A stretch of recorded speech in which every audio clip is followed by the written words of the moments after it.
The late afternoon sun streamed through the windows of Miller's Market, casting long golden shadows across the worn linoleum floors. It was the kind of light that reminded you of simpler times, when neighborhoods were close-knit, and everyone knew each other's stories. Sarah Martinez stood at the checkout counter, her auburn hair catching the warm light as she gently rocked her sleeping baby daughter, Emma. The little one was barely 6 months old. Her tiny fingers curled peacefully against her mother's cream-colored cardigan. Sarah's worn leather purse hung from her shoulder, containing what she hoped would be enough for today's necessities. Behind the register stood Michael Harrison, a man in his early 40s whose expensive charcoal suit seemed oddly out of place in this humble neighborhood market. He had stopped by on his way home from downtown, where his company's headquarters occupied 3 floors of gleaming office space.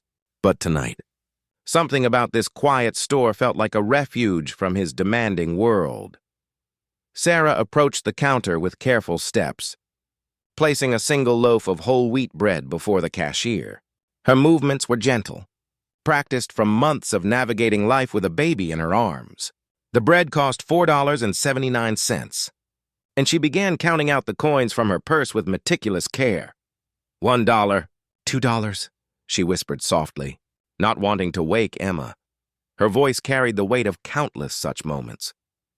When every penny mattered, when pride wrestled with necessity, Michael watched this quiet scene unfold, and something stirred deep within him. He recognized the careful way she handled each coin, the quiet dignity in her posture. It reminded him of his own mother. Years ago, counting grocery money at kitchen tables lit by single bulbs, the coins came up short. $2.15. Sarah's face flushed with the kind of embarrassment that cuts deep. But she maintained her composure. "I'm sorry," she said quietly to the teenage cashier.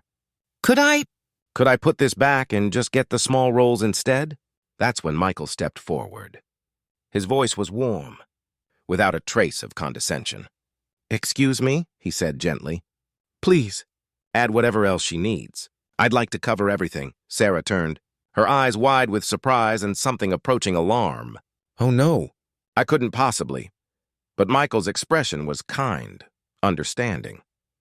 "My name is Michael," he said simply. "I have a daughter too, sometimes." We all need a little help. The truth was, Michael's own daughter lived 3 states away with his ex-wife. He saw her every other weekend, when business allowed. Tonight, watching Sarah cradle her baby with such tender care, he felt the ache of all those missed bedtime stories, all those small moments that make up a childhood. "Please," he continued softly, "get whatever you need for your little one. Formula? Diapers? Whatever helps." Sarah's eyes filled with tears. But they weren't tears of shame. They were tears of recognition, of one human being truly seeing another. That's incredibly kind," she whispered. "But I've learned to manage with what I have." "I know you have," Michael replied. "I can see that. But managing and thriving, those are different things. And your daughter," he paused, watching Emma sleep so peacefully. "She deserves to thrive." Sarah studied his face, seeing not pity, but genuine compassion. There was something in his eyes that spoke of understanding, of his own struggles, perhaps, hidden beneath that expensive suit. "My grandmother used to say," Sarah said quietly, "that angels don't always have wings. Sometimes they just have kind hearts." Michael smiled, thinking of his own grandmother, who had raised him after his parents died in a car accident. She had worked 3 jobs to keep him fed and in school, never complaining, always finding ways to make their small apartment feel like home. "Your grandmother sounds like a wise woman," he said, slowly, carefully. Sarah began selecting items: baby formula, diapers, a few simple groceries, nothing extravagant, nothing unnecessary. Her choices spoke of someone who understood the difference between want and need, who had learned to find contentment in life's essentials. As the total climbed on the register, Michael felt something he hadn't experienced in months of board meetings and profit margins: purpose, connection, the simple satisfaction of making a real difference in someone's day. "Thank you," Sarah said as Michael handed his card to the cashier. I'll find a way to pay this forward when I can. Just take good care of that beautiful daughter, Michael replied. That's payment enough. As they walked toward the exit together, Sarah shared that she was a part-time teacher, working toward her full-time certification. Emma's father had left when the pregnancy became difficult, but Sarah held no bitterness.